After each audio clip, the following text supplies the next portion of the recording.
Howdy, howdy. So, here's my buggy. Yeah, so I asked a question. If you guys want to know anything about the Amish, I try to answer them. And I was quite surprised by some of the feedback I'm getting. It seems like a lot of people don't think that I was ever Amish, and they're misunderstanding and thinking that I'm Amish now, which I'm not. I make it very clear, I was Amish. I am not Amish now. I thought I had said that in my introduction. I'm just answering questions on the Amish. Now, I was born, we'd say English. I went to the Amish when I was 18, and I was baptized by John Miller in Wayne County, Ohio. Okay, so I got some questions. I'll start with these, and I'm thinking I'll probably get more. Had a kind of hard time weeding the questions out of some of the comments that came. I guess people not quite understanding that my hair and my mustache aren't Amish, which I do agree with that. The Amish don't usually have hair this long or mustaches. But I will tell you, I'll start with the questions that were asked that I saw, and then I'll say a few more things and leave it open for more, maybe in our episode. Okay, the first question I got was, can the non-Amish attend church services? And the answer is yes. Most Amish churches will continue to have their service in High German for the most part. You'll be able to eat with them after the service. You might not understand any of it. So, but yes, a non-Amish can attend an Amish church service. Okay, they would appreciate it if you probably dress appropriately for the service, though. Okay, and I was asked, why do they associate the lack of technology with salvation? Now, on this point here, I think there's a misunderstanding with a lot of people. Personally, I never heard an Amish man say that not using technology gave them salvation. It's implied, I think, by a lot of people who leave the Amish kind of give the Amish the impression to people that they put a high focus on their traditions and Ordnung, or we'd say the church rules. I think it lies more in obedience and the belief that we're supposed to be a separate people from the world and not partake of the world's things of the world that will take us away from God. I mean, it was never preached that I heard that we were saved by using or not using something. Now, I have to point out that in the ex-Amish community, to me seems to be quite a bias against the Amish. And in the non-Amish community, a misunderstanding that Amish are humans, and just like all of us, they have weaknesses and failures, and there's, every church has its differences, and there's a lot of different Amish churches. And it varies dramatically from church to church, from district to district, or even family to family.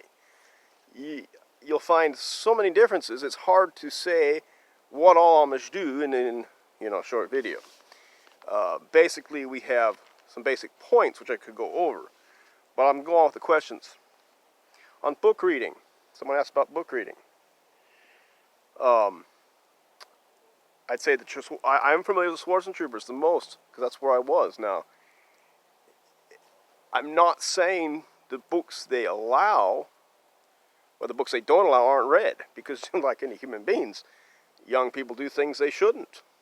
For example, novels were not supposed to be read under the Swords and Trooper churches, but yet I know young people that passed novels around and had novels. For the most part, the Amish would get the budget or the boat chuffed, and they had usually a lot of families will read one chapter a day in the Bible in the mornings, and some do it at night. It's different by families. But books overall, I'd say many books. I've seen books they bought in yard sales or garage sales or on maybe got from the library. I wouldn't say there was a... I think science was discouraged, or geology in the Swartzen Troopers. The study of geology and science. It was discouraged, at least in the schools. Now, so what it does, the education goes... And then I was asked about the education. The average Amish has an eighth grade education. They go to school in one-room schoolhouses. Teachers normally a young woman or man who teaches the children, and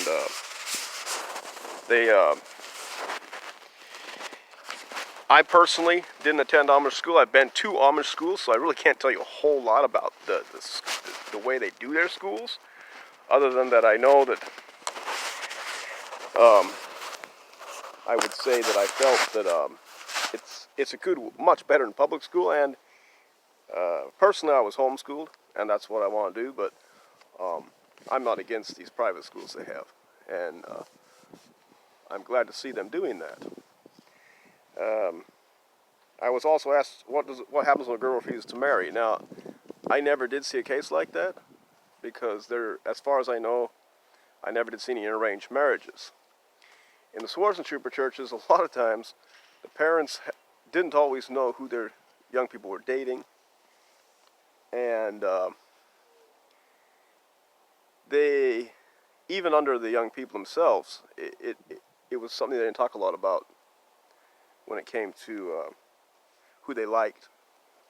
I remember maybe they're the best buddies, but you know, it wasn't very common. Most times when we take the boys out for a date, they would act like they didn't want to have the date, and they'd actually tear around. Maybe, you know, I saw some holes punched in walls and clothes ripped, you know, trying to get away from being what we'd say Fotnema. And believe me, I brought out, what we'd say Fotnuma.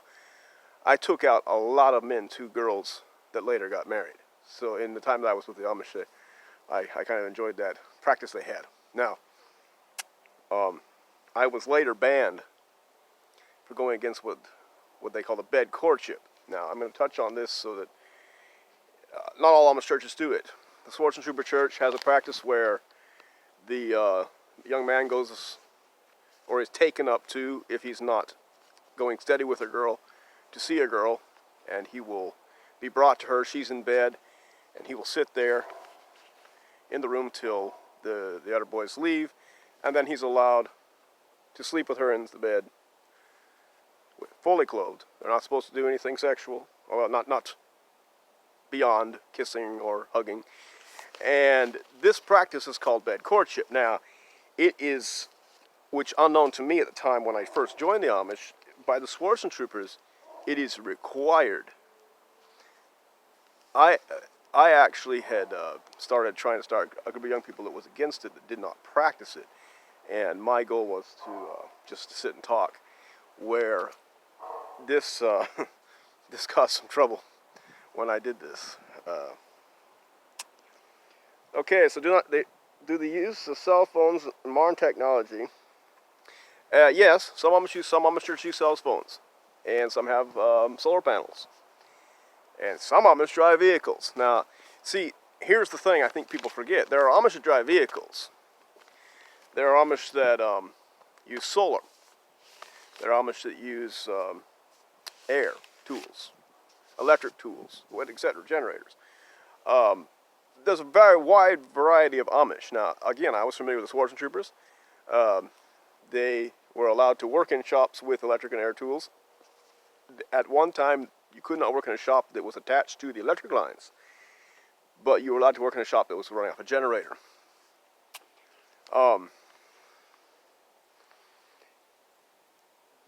Some churches use cell phones.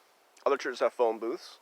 And like the Swartzen Troopers, for the most part, in like Wayne County, Ohio, where I was living for 8.5 years, it was almost 8.5 years, the young people had cell phones and radios and televisions secretly on the side. You know, weekends they'd use them, or you know, through the week. And if you look on Facebook, there's a lot of the Swartzen Trooper Amish young people with Facebook. So yeah, they're not supposed to, but Some do.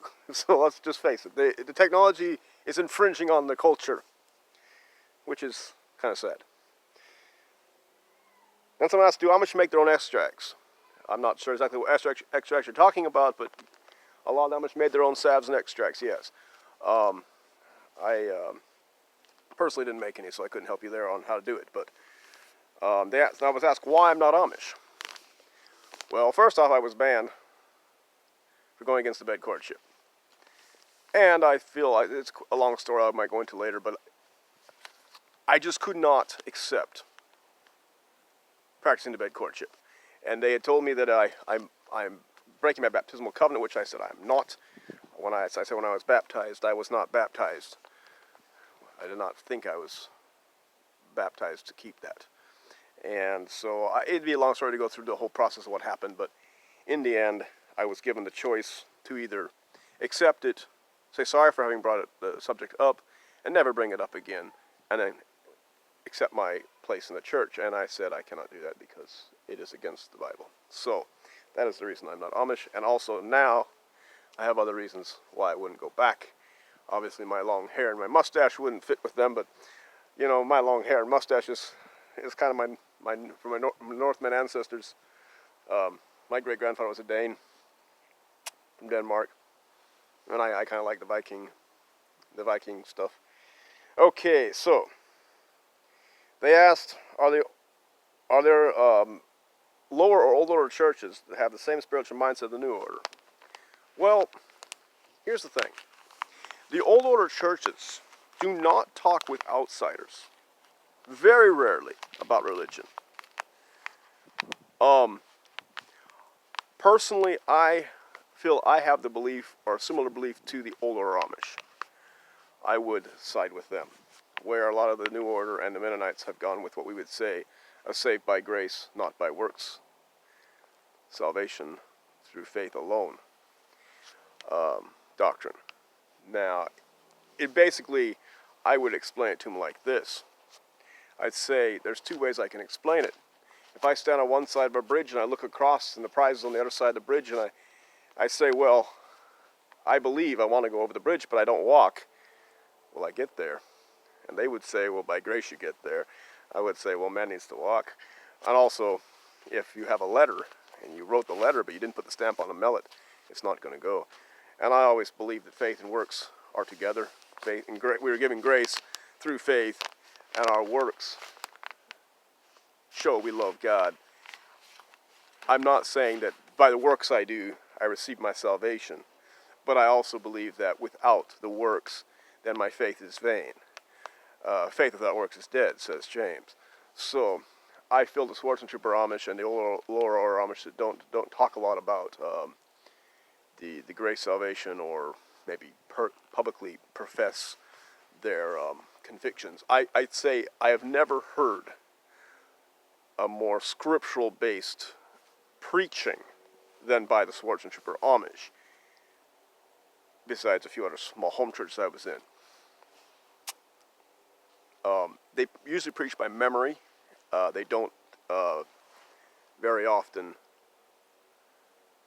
well, I don't think they ever have a written sermon. And they do read the Bible, and also when they pray, they read out a prayer book.